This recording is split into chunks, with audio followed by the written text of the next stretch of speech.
Eu vou começar hoje fazendo uma leitura de um texto.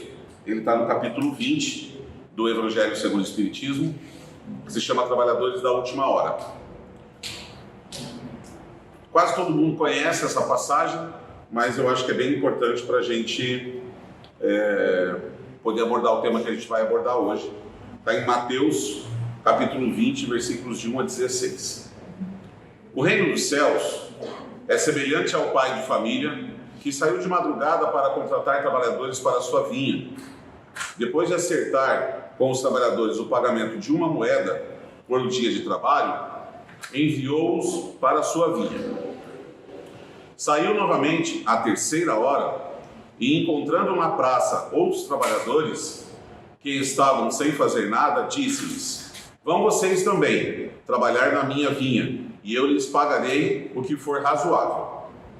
E eles foram. Saiu ainda a sexta e a nona hora do dia, e fez a mesma coisa. Saindo na 11ª hora, encontrou outros trabalhadores que também estavam desocupados e perguntou: "Por que vocês ficaram aí todo dia sem fazer nada?" "Porque ninguém nos dá trabalho", responderam eles. Então o pai de família lhes disse: "Vão também trabalhar na minha vinha." E eles foram. Ao cair da tarde, o senhor da vinha disse ao administrador: "Chame os trabalhadores e pague-lhes o salário, porém inicie o pagamento pelos últimos que chegaram, para só depois pagar os primeiros." Aproximaram-se então os trabalhadores que chegaram à vinha apenas na 11ª hora e receberam uma moeda cada um. Ao chegarem os primeiros trabalhadores que foram contratados, pensaram que iriam ganhar mais, porém eles também receberam uma moeda cada um. Ao recebê-la, queixaram-se do pai de família, dizendo: "Os últimos trabalharam apenas 1 hora e receberam tanto quanto nós, que suportamos o peso do dia e do calor." E o Senhor respondeu para eles: "Meu amigo, não cometi nenhuma injustiça com você. Não combinamos que eu iria pagar uma moeda por sua jornada de trabalho?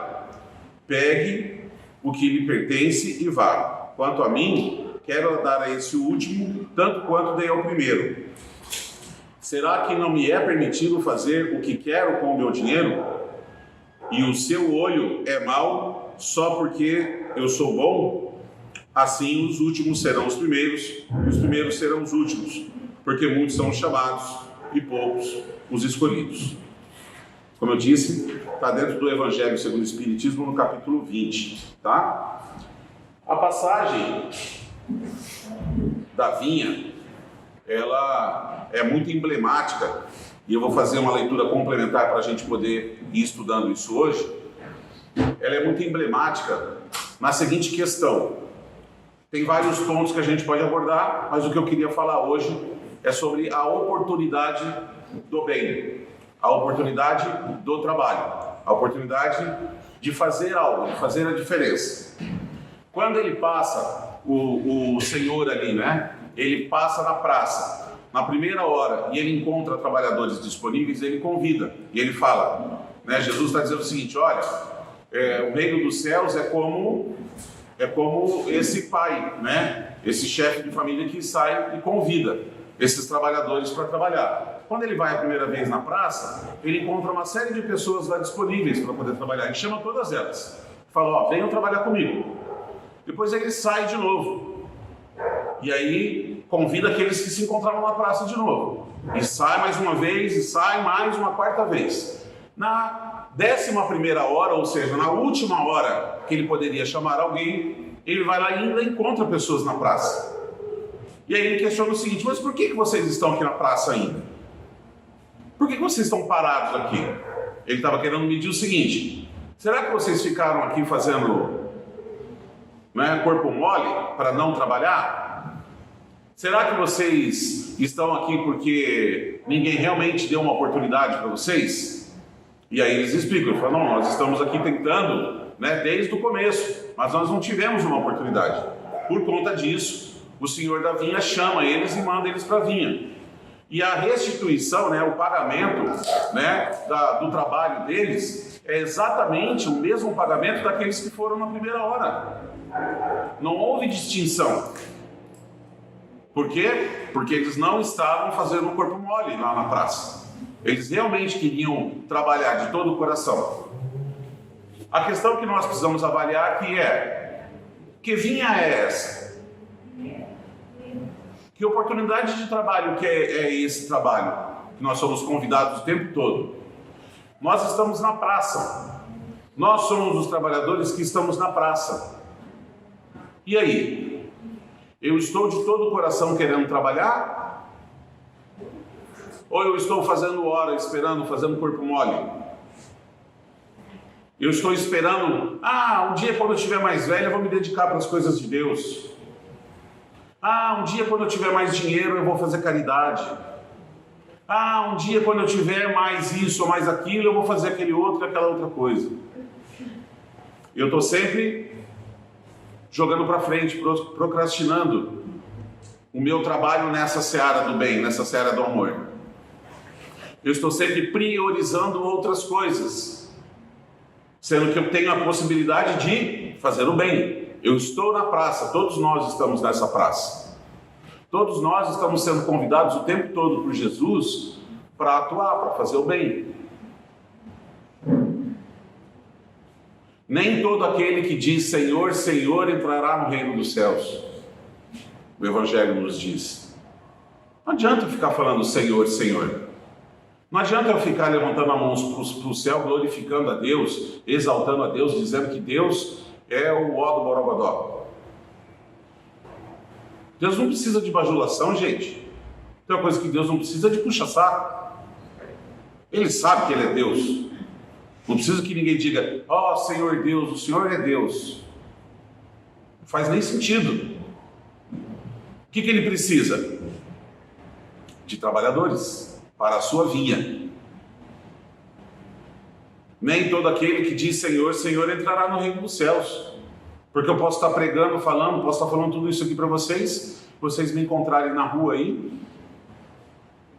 e ver o Ricardo agindo de um jeito completamente errado. Gritando com as pessoas, maltratando um filho, mexendo com outras mulheres, sendo casado, tratando com falta de respeito a pessoa que está na fila, furando uma fila, tratando mal uma pessoa que está na frente do... Vocês podem me encontrar fazendo absurdos aí fora.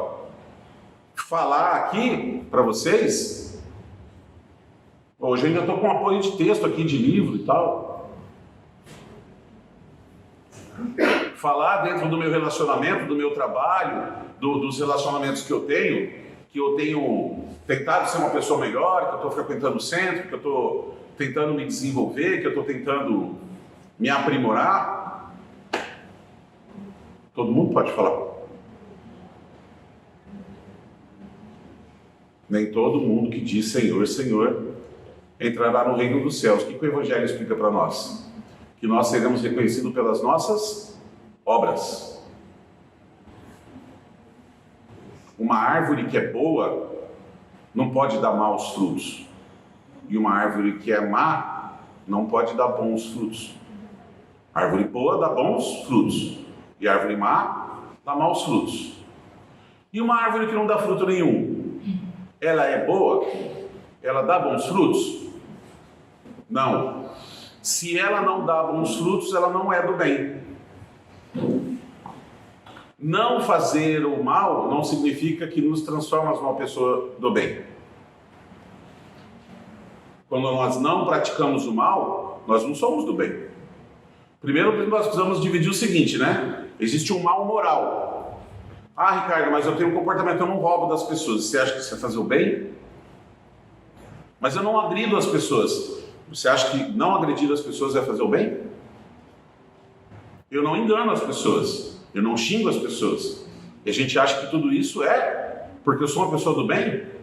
Não, essa é a minha obrigação moral. É o mínimo que se espera de mim. De um planeta que já está mais ou menos civilizado. É o mínimo que se espera. Ser do bem é fazer o bem. Nós somos convidados a esse trabalho. E eu quero refletir com vocês sobre esse texto. Esse texto está no Evangelho por Emmanuel, é o Evangelho segundo Mateus, e aí é uma interpretação, é uma explicação do Evangelho de Mateus pelo Espírito de Emmanuel, que foi o grande mentor de Chico, né? E ele traz algumas explicações. E aí, sobre a explicação da vinha, eu quero fazer esse estudo junto com vocês hoje, e aí eu vou compartilhar com vocês assim. Tem um texto que está em Um Reformador, de maio de 1968. 1968. Razões para trabalhar. É um texto complementar ao texto da vinha, tá? Razões para trabalhar mais. Não fôssemos espíritos ainda fracos e imperfeitos, e não teríamos necessidade de provas e lutas diversas para a aquisição de fortaleza e burilamento. Não fôssemos espíritos fracos e imperfeitos, nós não teríamos necessidade dessas provas e lutas para que elas pudessem trazer a aquisição de fortaleza e burilamento. É assim que eu tenho encarado as minhas provas? É assim que eu tenho encarado as minhas dificuldades? Como possibilidade de aquisição de fortaleza e burilamento? O que é o burilamento? De me lapidar? De desconstruir aquilo que está impregnado em mim? É dessa forma que eu tenho encarado as dificuldades que estão batendo na minha porta da minha vida? Como uma possibilidade de me fortalecer, de criar resistência. Se nós não fôssemos tão imperfeitos, tão cheios de falhas, nós não precisávamos passar por isso. Mas a nossa fraqueza não nos leva aonde a gente precisa chegar. Nós precisamos ser fortalecidos. A nossa vulnerabilidade não vai conduzir a gente por um bom caminho, porque vulnerável é frágil. E para poder escolher o caminho de Jesus e permanecer nele, eu não posso ser frágil. Eu tenho que ser forte, tenho que ser firme. As experiências, as vivências que eu terei diante da dificuldade vão criar calo, vão criar resistência, vão me fazer mais forte para enfrentar, muitas vezes, outras dificuldades que virão pela frente. Mas aí, como eu já tive aquela experiência, eu passo por aquilo de um jeito diferente. E isso vai criando resistência e fortaleza em mim. Não estivéssemos categorizados por devedores ante as leis do universo, e não nos demoraríamos aos pés de nossos credores de existências do pretérito, hoje transfigurados em familiares difíceis, a nos reclamarem apoio incessante. Se nós não fôssemos tão falhos, se muitas e tantas vezes a gente não tivesse escolhido agredir, trapacear, enganar, se tantas vezes a gente tivesse feito a escolha que hoje a gente pretende fazer, hoje a gente não precisaria se deparar com relacionamentos difíceis de espíritos credores. Relacionamentos difíceis de espíritos credores. Ou seja, eu que estou achando muito difícil, porque o irmão, o pai, né, o vô, o tio, aquele relacionamento difícil que eu tenho na família, ou que aquele relacionamento difícil que eu tenho no meu convívio, na minha rotina, nessa minha existência, esse é meu credor, eu sou o devedor. E ele é difícil comigo hoje, por quê? Porque eu fui difícil com ele no passado, e a minha prova é lidar com isso. Não fôssemos esses espíritos fracos do passado, se a gente tivesse lá no passado plantado certo, escolhido certo, a gente não precisaria estar vivendo isso hoje. Mas estamos, e isso é um convite para o trabalho. Isso é trabalho. Essa é a vinha do Senhor. Nos relacionar com pessoas que muitas vezes nós vamos encontrar e que nós olhamos assim e falamos assim: gente, mas eu não consigo, é muito difícil o relacionamento com tal pessoa, né? É difícil demais. eu não consigo me acertar, a gente tem muita diferença, a gente se enrosca, a gente, né? É muito confuso, é um relacionamento difícil. E aí vamos lembrar que nós temos a situação de credor e de devedor nessa relação. Quem é o mais difícil? Quem é que está se achando na razão? Possivelmente quem está se achando na razão é o devedor. Porque o devedor tem sempre razão, né? Esse meu superego, essa forma de achar que eu estou sempre certo, faz parte do meu ser, do meu espírito. Está gritando aqui dentro de mim e faz eu ter um relacionamento difícil com as pessoas, achando que eu é que estou certo e que eles que estão errados, e que eles é que são difíceis. Por quê? Porque é assim que eu sou. E a minha grande proposta do grande trabalho da vinha, o qual é? É a transformação. É eu deixar de ser. Ah, eu sou assim. Não, eu estou assim. E eu preciso escolher não ser mais. Eu preciso escolher transformar esse ser com uma nova proposta de vivência. Então, essa minha fragilidade, essa minha falha do passado, provocou isso. Ao mesmo tempo que eu preciso resgatar isso do meu passado, eu preciso entender que as minhas atitudes de hoje vão refletir no meu futuro. Correto? E aí, eu preciso estar mais consciente para as tomadas de decisões, para ser menos falho nas escolhas que farei. Eu só vou terminar de ler, depois eu vou conversar com vocês. Se houvéssemos liquidado todos os problemas decorrentes de nossas quedas morais do passado, não carregaríamos intimamente os conflitos que nos caracterizam a batalha oculta contra as nossas tendências interiores, a gerarem as dificuldades emotivas e os sofrimentos imanifestos que nos impelem ao conhecimento de nós mesmos e ao reajuste das nossas próprias forças.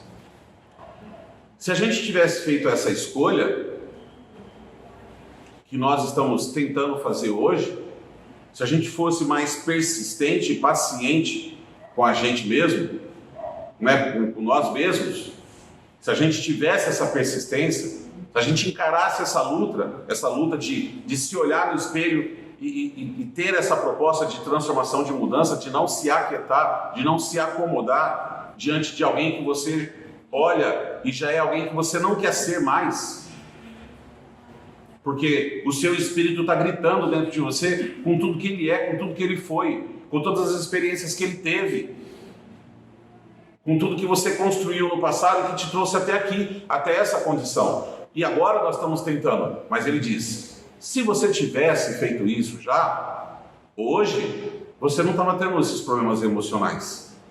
Hoje você não estava com essa grande luta interior, com essa não aceitação de si mesmo, né? com essa grande batalha. E ele fala aqui para nós assim, com sofrimentos imanifestos.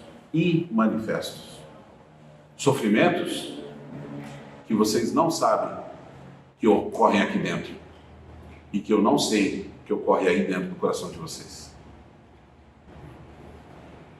Com um caos que nós preparamos para nós mesmos, e nós vivenciamos isso por falta de determinação numa escolha maior, que é se corrigir, se transformar. Ao mesmo passo que nós temos o convite para a vinha, para essa transformação, para trabalhar, para servir, nós temos o convite do mundo, que é se jogue na praça, faça de conta, espere até a última hora. Quando chegar lá no finalzinho, é só você dizer que você se arrepende, é só dizer que você gostaria de ter feito alguma coisa. O grande problema disso é que quem vai saber se nós estávamos aqui nessa terra fazendo hora ou não na praça, fazendo de conta que estava esperando a oportunidade de poder trabalhar e na verdade estava enrolando o tempo, vai trabalhar só na última hora, né? Quem vai questionar isso é quem? Não tem o senhorzinho barbudinho lá, né? Que vai perguntar lá, tal. Não, sou eu. É a minha consciência. E como é que eu vou mentir para mim? Como é que eu vou dizer para mim mesmo? Não, você não lembra, Ricardo? Você queria muito trabalhar, né? Eu vou me enganar? Eu vou enganar a minha consciência? É ela que vai me confrontar. Sou eu comigo mesmo. Então não tem faz de conta. Mais uma vez o convite para que a gente não jogue para frente. Porque ele está dizendo, olha, se você tivesse tomado essa atitude lá atrás, hoje você não estava vivendo esse problema emocional. Hoje você não estava arrumando essa grande briga que você tem consigo mesmo. Esses conflitos todos que são íntimos, que estão aí dentro de você, de um monte de coisa que você aceita, um monte de coisa que você não aceita, dessa confusão toda que acontece aí dentro. Se você não resolver isso, se você não encarar resolver isso dessa vez, vai ficar para a próxima. E para outra. E para quantas vezes a gente conseguir jogar para frente. Só que cada vez complica mais. Porque o simples fato de escolher não atuar sobre isso gera responsabilidade. É uma decisão que a gente está tomando e que tem consequências. Tem consequências no meu viver agora e tem frutos desse meu viver agora num futuro. Então, é o convite para que a gente não faça de conta mais uma vez, para que a gente não se jogue nas cordas mais uma vez, que a gente não fique fazendo corpo mole.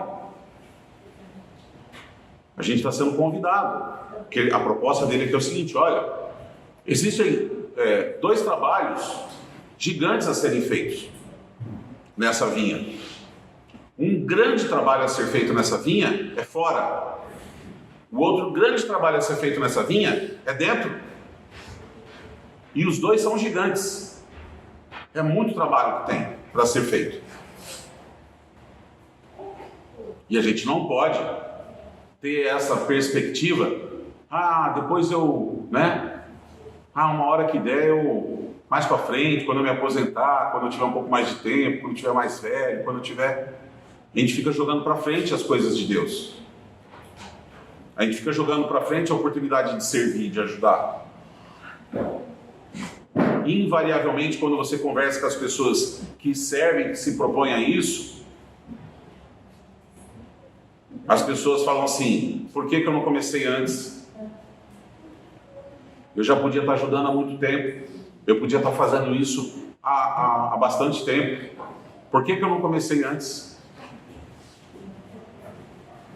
Existe uma coisa que o Espiritismo vem apresentar para nós, que fala da maior dor do mundo.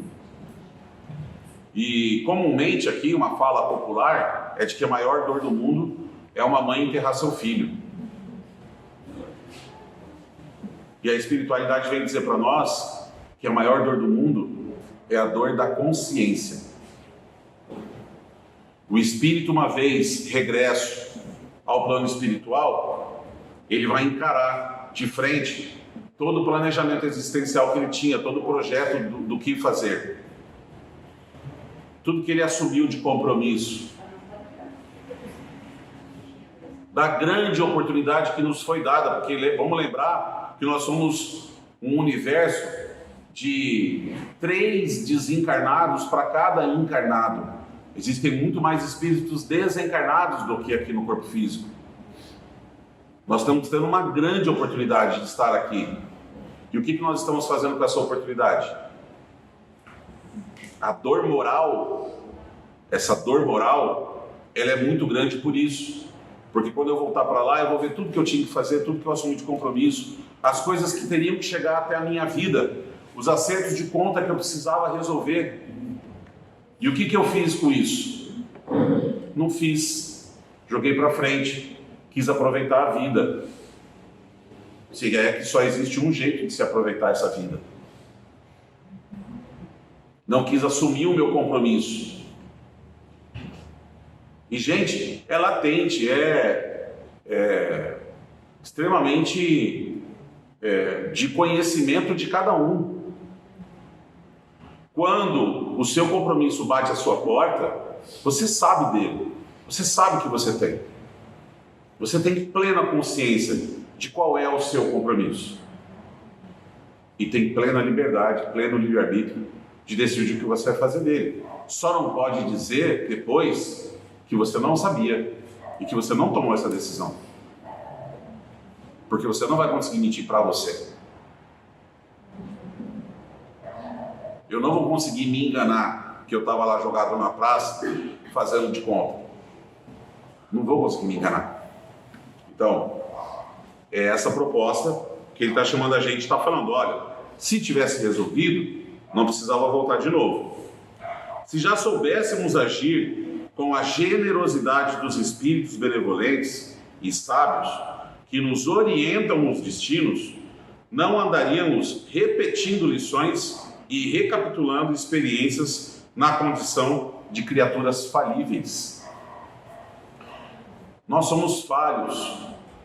Muitas vezes nós voltamos para cá e muitas vezes nós tomamos decisões no calor da emoção. Muitas vezes nós nos colocamos em condições de conhecedores das coisas.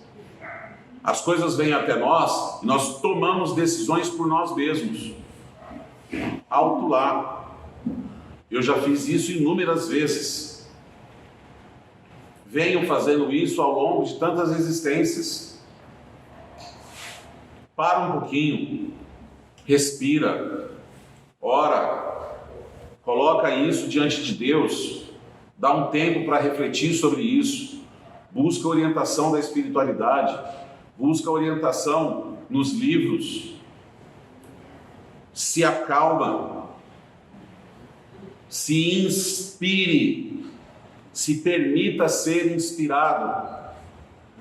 Todos nós sabemos que somos cuidados, todos nós somos conscientes que nós temos o nosso espírito protetor, e ele fala que se vocês fossem evoluídos como os espíritos benevolentes que vos aconselham, aquela vozinha que a gente tem dentro da nossa cabeça, não faz isso, não põe o dedo na tomada, vai dar choque. E você fica paquerando a tomada, pensando, eu vou pôr o dedo lá, eu vou pôr. E aí na cabeça vem, não põe o dedo na tomada, não toma essa decisão, você não está confiante de que deve fazer, mas tá, todo mundo faz, eu vou fazer também. Ah, mas é assim, mas isso é normal, todo mundo está acostumado, eu também vou nessa, né? E você está sendo aconselhado, não vai. O teu espírito benevolente, né, o espírito protetor que te acompanha, o teu anjo de guarda, está cuidando de você, está te inspirando às boas atitudes, está tentando te colocar no caminho. Se você agir por instinto, se você agir no calor da emoção, a decisão é só tua. No final das contas, a decisão é tua. Mas não é melhor tomar uma decisão aconselhada por quem te ama? Calma. Ouça quem te inspira ao bem. Alguém que está à sua frente, no sentido de que está mais avançado. Já caminhou, já passou por isso aqui tudo. Já está lá na frente. Conhece isso aqui. E está na condição de poder nos aconselhar. Está na condição de poder cuidar da gente. E eu não quero ouvir, por que será que eu não quero ouvir? Porque, lógico, o meu ego está gritando dentro de mim, o meu espírito sabedor de todas as coisas, e eu não preciso de conselho de ninguém. E eu vou fazer tudo do jeito que eu acho que eu tenho que fazer. E foi exatamente essa atitude que me trouxe até aqui. É por isso que eu não estou à frente. É por isso que eu permaneço numa condição de provas e expiações, onde ele fala aqui para nós, né? Recapitulando e repetindo lições e experiências. Recapitulando e repetindo lições e experiências. Já aconteceu com vocês de vocês passarem por um momento muito difícil na vida de vocês, e aí você fala assim, essa eu aprendi, nunca mais eu vou fazer um negócio desse. Aí quando você vê, você está no meio da confusão de novo, aí você se liga e fala assim, não, eu fiz mesmo, de novo. Você já está, você não está vendo o que você está fazendo. Quando você descobre o que você fez, você já está capotando já. Não é como você começou a acelerar. Você já está no meio da Kombi capotando na descida, você fala assim, ai meu Deus, olha eu dentro da Kombi de novo. Aí quando ela para lá embaixo, você fala de novo. Não, agora eu aprendi. Nunca mais na minha vida que eu faço isso de novo. Quantas vezes? E por que a gente tem que repetir tantas vezes essas lições?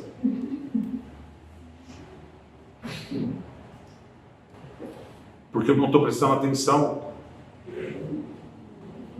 Porque eu não estou aprendendo a lição. Termina a lição, se eu aprendi, eu não tomo as decisões erradas de novo. Cada um vivenciou coisas aqui e repetiu a dor e vai continuar repetindo enquanto não aprender, enquanto não escolher um caminho diferente. Porque toda vez que eu escolho o mesmo caminho, como eu posso escolher o mesmo caminho e achar que eu vou chegar num lugar diferente? Como eu posso escolher exatamente a mesma trilha todas as vezes e achar que eu vou chegar num lugar extraordinário? Eu preciso mudar a minha forma de viver. E dentro disso está no meu alimento espiritual, na orientação que eu recebo. Eu preciso buscar a orientação de como viver. Eu preciso fazer o meu evangelho, me manter em oração, manter a minha conexão com o espiritual, porque isso vai provocar em mim uma forma de reagir diferente. Isso vai provocar uma reação no Ricardo que não é a que o Ricardo normalmente tomaria. Ou pelo menos vai fazer o Ricardo pensar. Ei, fica só um pouquinho. Normalmente você toma uma decisão desse jeito, não faz assim dessa vez. Pensa um pouco. Olha o que você está fazendo. Sabe? Provoca isso. Sem isso aqui, sem eu frequentar a minha religião, sem eu estudar o evangelho, sem eu me dedicar para as coisas de Deus, gente, sou eu comigo no mundo. Nós já conhecemos essa história. Eu comigo no mundo, deu nisso aqui. Como é que eu posso ter expectativa de que dê alguma coisa diferente? Deu nisso. Então, vamos mudar o jeito de fazer? Vamos trazer coisas? Vamos entender que são espíritos benevolentes que estão cuidando da gente? Se tivéssemos granjeado a pureza ideal, não estaríamos, seja na situação de encarnados ou de desencarnados, no clima educativo, mas ainda profundamente conturbado da Terra, porquanto nosso domicílio compulsório se alinha aos planos superiores. Seja aqui na carne, ou seja no plano espiritual, nós vamos imaginar, e o Espiritismo sempre explica isso, que quando a gente desencarna, todo mundo vira anjo e muda a atitude, muda o comportamento e muda a forma de ser. Não. O Ricardo Uga-Buga aqui, né, quando desencarnar, vai continuar sendo o Ricardo Uga-Buga sem carne. Espírito Uga-Buga, mas continua sendo igual. Não vira santo, não vira anjo, não passa a ter superpoderes, né? Espírito do bem, por quê? Porque morreu. Primeiro que morreu foi o corpo. A consciência, o espírito permanece ali com tudo que ele tem de qualidade e de defeito. Está tudo ali. Então, ele está dizendo para nós que nós estamos atrelados a essa condição aqui da Terra, que é uma condição densa, que é difícil viver aqui. E também viver do lado espiritual aqui, que se equivale à mesma vibração, às mesmas condições. Por quê? Porque nós não buscamos essas qualidades. Nós não desenvolvemos em nós o bom proceder, as boas escolhas. Nós não fomos atrás disso. Nós preferimos o quê? Deixa a vida me levar. não é? Ah, eu sou assim mesmo. As pessoas têm que se adaptar ao meu jeito de ser. As pessoas têm que gostar de mim, né? Porque Deus me fez assim. A culpa é dele ainda, coitado. A culpa é de Deus. Quem mandou me fazer assim? Entende? Então, essa falta de compromisso em arrebanhar, em desenvolver, em buscar lutar para desenvolver boas características, né? Virtudes,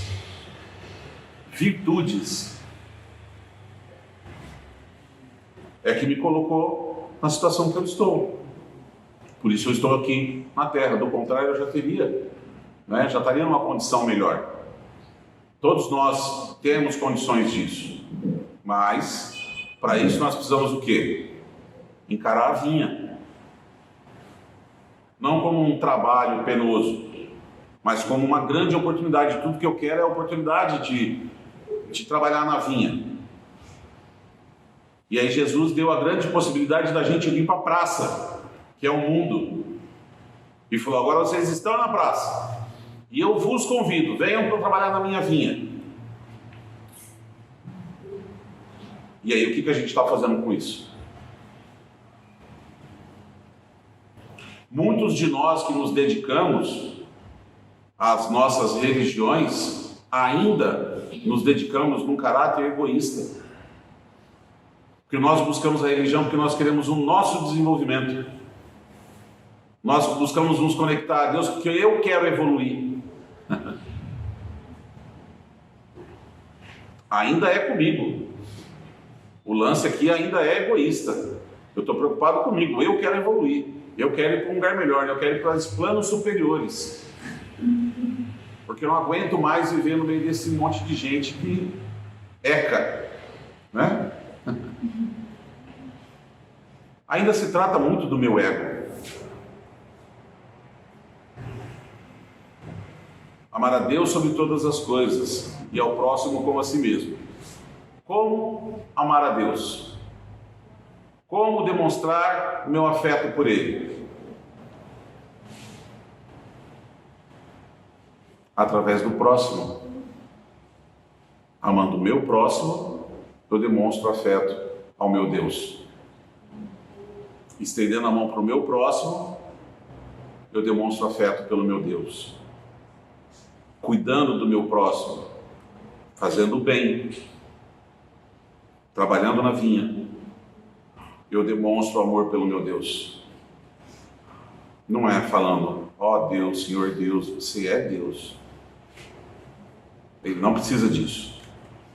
Para fechar, ninguém alegue assim embaraço, imperfeição, doença, ignorância ou inaptidão para deixar de trabalhar, aprender, aperfeiçoar e servir, de vez que, em argumento de última instância, é forçoso reconhecer que Deus não nos concederia a permanência no planeta terrestre e nem nos daria os encargos que a vida nos atribui, se não confiasse em nosso esforço sincero de corrigenda e elevação, e se não nos considerasse capaz de cooperar com o seu infinito amor na edificação de um mundo melhor. Estamos aqui porque nos preparamos para estar aqui. A doutrina vem explicar para nós que lá no plano espiritual, antes da encarnação, nós nos reunimos em família, nós nos fortalecemos. Olha, eu vou primeiro, vocês vêm depois, você vê com você como filho, você vai não sei o que e tal. A gente combinou tudo isso. Em determinado momento da minha vida eu vou passar por tal situação, eu vou precisar ter você do meu lado. Então você vai chegar como um filho e você vai ser meu alicerce. Ou você vai chegar como um filho e você vai ser o desafio que eu vou precisar naquele momento. Entende? Tudo isso é preparado. Depois de feito tudo isso, a gente vai estudar. A gente estuda, a gente debruça, a gente frequenta as câmeras de estudo, de preparação para a encarnação. A gente vê quais são os pontos que nós faremos os resgates aqui e nós vamos entender a necessidade disso nas nossas vidas passadas. Nós linkamos uma coisa na outra. sabendo que eu vou passar por tal dificuldade, eu vou estudar isso sob a perspectiva do Espírito, para que eu tenha isso vivo dentro de mim, para que quando eu venha para cá e eu tenha que vivenciar aquelas provas que eu falei, isso esteja latente, a centelha divina esteja aqui dentro do meu coração, do meu pensamento. Então, existe muitas vezes dentro desse projeto, desse processo de planejamento existencial, existe ainda o cuidado do meu espírito protetor. Às vezes eu estou acumulando projetos, às vezes eu estou acumulando compromissos, e eu falo, não, Amanda, não, isso aqui eu consigo fazer, que é dentro da nossa autoconfiança, de que a gente sabe de todas as coisas, de que nós somos cara, né? Eu sou o cara, manda pra mim que eu resolvo, né? Eu começo a assumir compromissos que eu ainda não dou conta. E aí meu espírito protetor vem e fala assim, Ricardão, aguenta aí. Ô brother, vamos fazer o seguinte, você não acha que você já pegou carnê demais para pagar? Você está comprometendo todo o teu salarinho existencial aqui nesses carnezinhos? Vamos aliviar um pouquinho, é melhor você pagar essas contas do que levar tudo isso, não dar conta de resolver tudo isso, e aí vou voltar para cá mais comprometido? Aí a gente brinca de dizer que Deus não dá um fardo maior do que a gente não pode carregar. Se dependesse da gente escolher o fardo, talvez a gente falasse, não, põe esse maior aqui que eu aguento. Mas graças a Deus não somos nós que escolhemos. Então a gente se prepara para isso. A gente estuda. E a gente fala, agora está tudo certo. Podemos começar o projeto de reencarnação? Podemos. Aí vai. Vem o vô, a avó, daí depois vem o pai e a mãe, daí recebe a gente, né? E a gente começa a fazer todo o processo, daí a gente vai receber os filhos, e a gente vai começando a viver as coisas que a gente tem que viver. Isso por uma confiança de que a gente estava preparado para vir, a gente se organizou, a gente se preparou para vir para cá.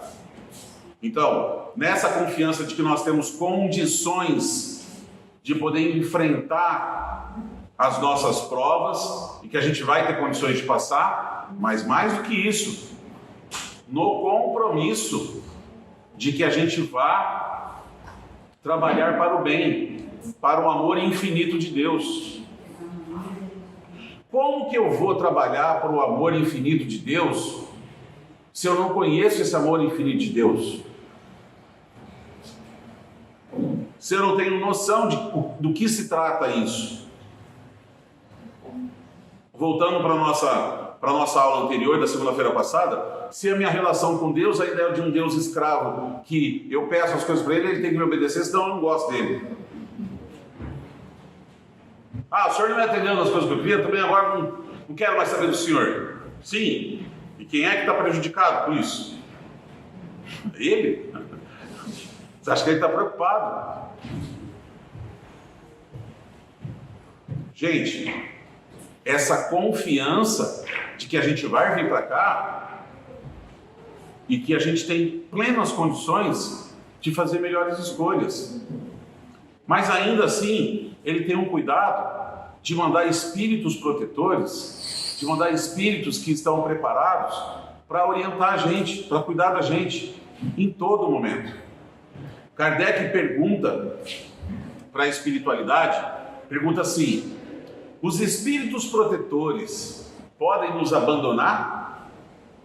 Em algum momento da vida, ele pode olhar para mim e falar assim, ah não, esse aí não dá mais, não tem condições, eu desisto. Pelo amor de Deus, não tem mais condições. Eu não aguento mais esse cara, vou largar ele. Kardec perguntou isso para a espiritualidade. E a espiritualidade responde assim, ó, não pode. Nunca ele vai te abandonar. Ele só pode te abandonar por uma situação de uma decisão superior a ele, e ainda assim vai ser colocado alguém no lugar dele para cuidar da gente. Então, nós nunca estaremos abandonados, nunca estaremos largados por nossa própria conta. Sempre nós teremos essa condição desse espírito protetor cuidando da gente. Então, nós temos todas as condições de fazer escolhas diferentes. Faremos? Essa é a grande questão.